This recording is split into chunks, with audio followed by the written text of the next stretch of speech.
నమస్కారం. Print and electronic మిత్రులకు ఈ సమావేశానికి ప్రెస్ మీట్ కి హాజరైనటువంటి టౌన్ ప్రెసిడెంట్ శంకర్ రమేష్ గారు, youth Congress assembly president Sajju గారు, అనిల్ గారు, మా సత్యరెడ్డి గారు, అదేవిధంగా నాతో అందరూ ప్రెస్ మీట్లో పాల్గొంటున్నటువంటి నా కాంగ్రెస్ కుటుంబ సభ్యులు, అన్ని వార్డులకు సంబంధించినటువంటి మా నాయకులు, ఇన్ఛార్జీలు అందరికీ పేరు పేరున నమస్కారం. ప్రభుత్వం ఏర్పడ్డ తర్వాత మొట్టమొదటిసారిగా మీ అందరినీ కలవటానికి చాలా సంతోషకరం, కలవటానికి ఆనందిస్తున్నాం. మేము కూడా ప్రభుత్వం ఏర్పడ్డ తర్వాత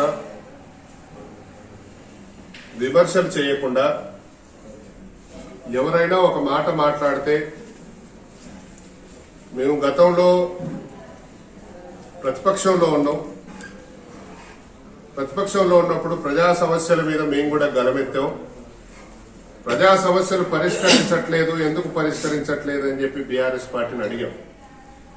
కానీ ప్రజలు తీసుకున్నటువంటి నిర్ణయం వల్ల కాంగ్రెస్ తోటే ఈ రాష్ట్రంలో అభివృద్ధి సాధిస్తుంది, ఈ రాష్ట్రానికి కాంగ్రెస్ అవసరం, టీఆర్ఎస్ బీఆర్ఎస్ చేసినటువంటి అక్రమాలు పెరిగిపోయినాయి అని రాష్ట్ర ప్రజలు కాంగ్రెస్ పార్టీకి అధికారం ఇచ్చారు. ఒకరిద్దరు ఇక్కడ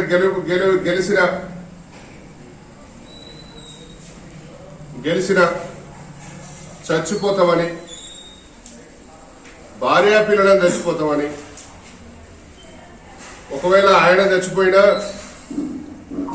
ఆ కుటుంబంలో ఉన్నటువంటి చంటి పిల్ల ఏం చేసిందని, ఆయన భార్య ఏం చేసిందని, పాపం ఓటు వేయకపోతే చచ్చిపోతారు కావచ్చు, కుటుంబం అంతా చచ్చిపోతారు కావచ్చు అని తెలంగాణ ప్రజలకు బాగా సెంటిమెంట్ ఎక్కువ. అదేవిధంగా ఎవరికన్నా బాధ అయిందంటే తనకు బాధ అయిందన్నట్టుగా తెలంగాణ ప్రజలు ఫీల్ అవుతారు. ఈ చచ్చిపోతాం అనేటువంటి పదాన్ని పదే పదే చెప్పటం, ఈ గుండె అలసిపోయింది, ఇంకా నేనేం చేయలేను, ఏదో ఆయన 80 సంవత్సరాలు ఉన్నట్టు, ఓ 70 సంవత్సరాలుగా ప్రజా జీవితంలో ఉన్నట్టు, తన ఆస్తులు మొత్తం ధారాదత్తం ఈ ప్రజల కోసం చేసినట్టు అనేకమైనటువంటి మాటలు మాట్లాడి హుజురాబాద్ నియోజకవర్గ ఎమ్మెల్యేగా పాడి కౌశిక్ రెడ్డి గారిని గెలుపొందారు. కాంగ్రెస్ ప్రభుత్వానికి, కాంగ్రెస్ పార్టీకి అధికారం ఇచ్చినా, లేకపోతే ఇక్కడ కౌశిక్ రెడ్డి గారిని ఎమ్మెల్యేగా గెలిపించినా అది ప్రజా తీర్పు. అక్కడ మీరైనా మేమైనా ప్రజా తీర్పుని అంగీకరించాల్సినటువంటి అవసరం ఉంది.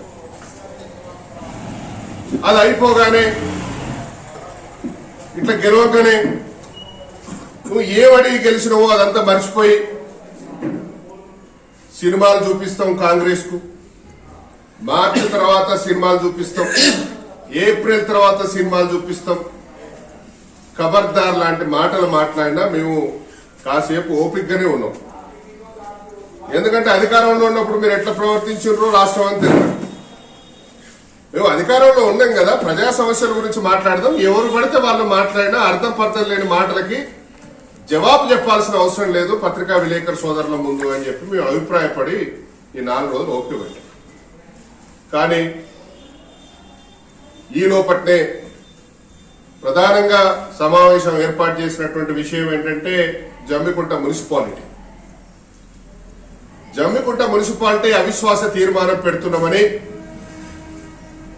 టీఆర్ఎస్ కు సంబంధించినటువంటి, బీఆర్ఎస్ కు సంబంధించినటువంటి కౌన్సిలర్లే ఇటీవల మా పార్టీలో చేరినటువంటి ఒక కౌన్సిలర్ గారితో, పొనగంటి మల్లయ్య గారితో ఇంకొందరి సహాయం కోరి అవిశ్వాస తీర్మానం ప్రకటించారు. ఇది కూడా మేము పేపర్లలోనో టీవీలలోనో చూస్తాం. కానీ ఈ కౌశిక్ రెడ్డి గారు, ఎవరైతే ఈ మున్సిపల్ చైర్మన్ ఉన్నారో రాజేశ్వరరావు గారు, ఇది కాంగ్రెస్ పెట్టినటువంటి అవిశ్వాసంగా కాంగ్రెస్ కౌన్సిలర్లు పెట్టిన అవిశ్వాసంగా దీన్నంతా చిత్రీకరించిండ్రు. ఈ పట్టణంలో ఉన్నటువంటి ప్రజలకు కూడా అదే విధంగా చెప్పటానికి, మభ్యపెట్టడానికి, నమ్మించడానికి, ఒక అబద్ధాన్ని 10 సార్లు చెప్పి నమ్మించడానికి ప్రయత్నం చేశారు.